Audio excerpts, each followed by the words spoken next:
Wife.Mother.Teacher channel. I'm super excited because today for our first full-length video, we are going to talk about your 2015 household finances. And we're going to take a look at finding out what the state of your money is for the whole year before the year has really gotten started. For those of you that aren't familiar, on the blog Wife.Mother.Teacher, we offer free printables, a free planner. We also have a planner that is available for purchase. This is the cover of our 2015 Working Mom's Daily Dues is what it's called. And among other things, this planner includes the document that we're going to be working with today. But there is a free version, and I'm going to put the link to both of those in the description below.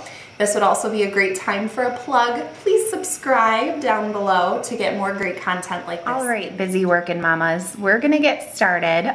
This is a close-up look at the top of our 2015 Household Financial Projections worksheet. And you can see that this is broken up into two categories. We have our annual income and our annual expenses, which are both up here at the top. And then income obviously is a little bit shorter. I sure wish it was the other way around, but that's the short one.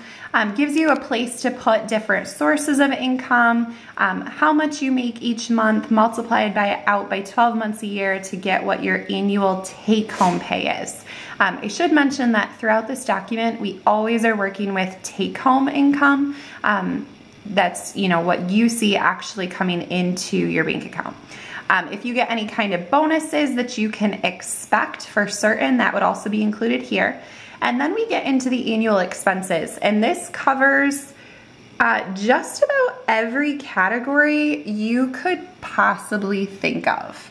And there's even a couple of spots where there are some blank lines in case you have something out of the ordinary in your life.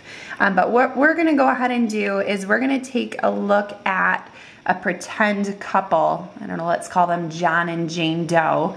And we're gonna fill out and take a look at what their finances might look like. And then we're gonna find out why John and Jane Doe would even wanna go through this. What is the point? What will this teach them? So stay tuned. So let's take a look at our John and Jane Doe and find out what their budget would look like as they fill out this form. So I realize that you can't see this right now, so bear with me. I'm going to explain a couple of things and show it to you up close, but I have a few things to tell you first. Before we look at John and Jane Doe, I'd recommend you use a pencil when you do this. You're going to make mistakes, and undoubtedly something's going to change about your budget this year. In May, maybe somebody gets laid off, or you have another baby, or somebody decides to work part-time or take on another job. Every time that you change a life circumstance, your form is going to change. And so I'd recommend you use a pencil. Another thing I'd recommend or want you to know up front is that I'm going to pretend that John and Jane Doe are pretty average nationwide at about a $50,000 annual income. I realize that some of you hear that number and think, wow, that's a lot of money. And other people hear that number and think, really? People live on that? That's like my shopping budget. So bear with me here. I'm going to use some averages. But the idea is that you can apply these principles to your own budget and the amount of money that you make. So sorry, that's my dog drinking water. The other thing that you should know is I'm not saying that these choices are right or wrong. It's your money. You can spend your money the way that you want to, but these are going to be some things that will help you to hopefully understand where your money is going, where you're spending it to, and help you to decide whether or not you think that the choices you're making financially are good or bad. Because at the end of the day, that's up to you. So let's take a look at John and Jane Doe. So bear with me as I move the camera. John and Jane Doe, we're going to pretend that they bring in a household income of $49,400 per year. And that's from two different income sources. One of them brings home $1,200 a month, and the other brings home around $2,712 a month. So they're right there just about at the nation's average for household income.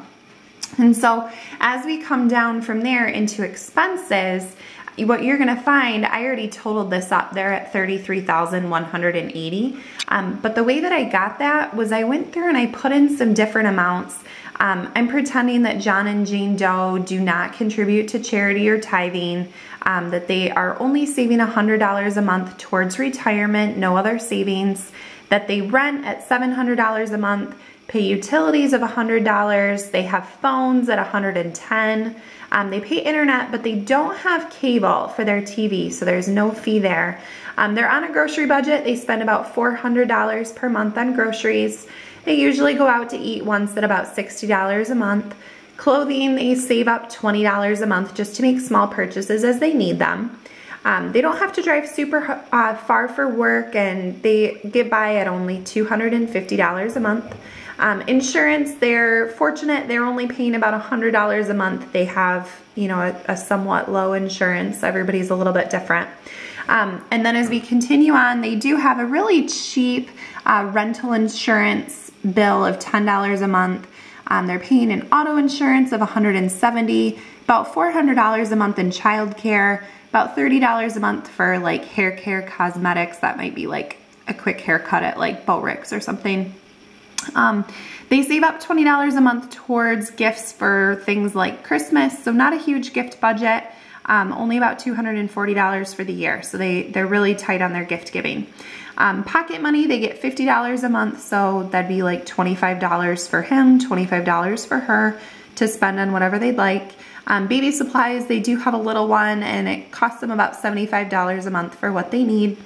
Entertainment, they really only go out, maybe see a cheap movie for 20 bucks a month, and then they have a car payment of $110 per month. And so that's how I got their grand total of $33,180 in expenses. Now, this can tell you quite a few different things. In this case, let's look at a few different scenarios. Let's take a look at 3 possible scenarios with Jane and John Doe. Scenario 1. Let's pretend that Jane and John Doe compare their financial projections to their bank account, and they think they completely agree. It matches. They have an extra $10,000 to $15,000 at the end of the year, and they don't know what to do with it. If this is you, I have to admit I'm totally jealous. But for many of you, this could be true. And if that's you, you have to decide whether or not there's something you could be doing with your money that is better for you. So perhaps they upgrade their housing, or if they're following the Dave Ramsey program, they pay off their car. Maybe they decide to increase their savings, or maybe they decide to start giving to charity. Whatever the case may be, whatever fits your personal lifestyle, your personal beliefs, your budget, they have that option, and that's something to consider. Scenario 2. Let's pretend that Jane and John Doe pull up their bank account and they pull out this financial projection printable that they just filled out, and they don't match. Their bank account is empty. There is no extra money in their bank account, and they don't understand how the paper seems to think that they should have extra money. Unfortunately, this has become a little too common. We spend money in small places and we don't even realize we did it. $5 for a latte, $10 for lunch out with our coworkers, $20 on that cute new top that was on sale at the mall. You name it, those small purchases add up. So in this case, Jane and John Doe would really benefit from keeping track of every little expense and looking at doing a cash budget with the cash envelope system. We'll talk about that in a future video. But they're definitely spending money and they don't know where they're spending it. So the first thing that they need to do is find out where the money is going. And then if they like those choices, they can put them into their financial projection. But if instead they realize that they spent $1,000 on lattes last year, maybe they should invest in an espresso machine at their house. Okay. So those are 2 fairly common scenarios with our Jane and John Doe, where they have more income than they have expenses. But let's pretend you're more like the average American family and you're scenario 3.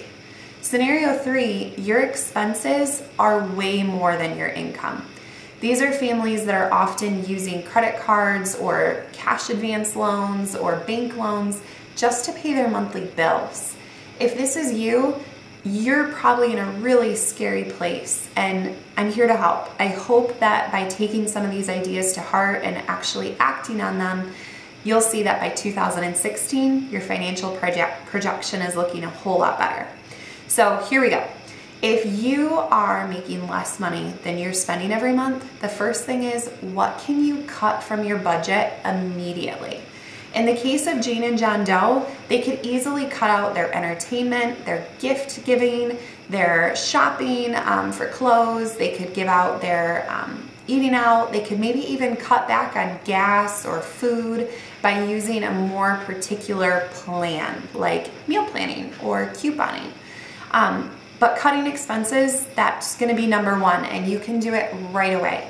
Even small changes, $5 a month here, $20 a month there, it adds up. So everything you can cut is a good choice.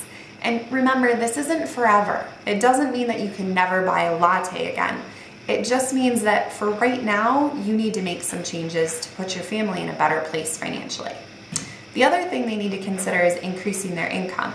Is it possible for you to bring in some extra money? Is it possible if you have grown children, maybe they can help to bring in some money and contribute to the expenses that they cause your family to have? They do, after all, cost money. And you know, lastly, is there something on their paper that possibly could be wrong? Are there things that they're assuming they're spending, but they're not really spending? That's always something we need to keep in the back of their mind.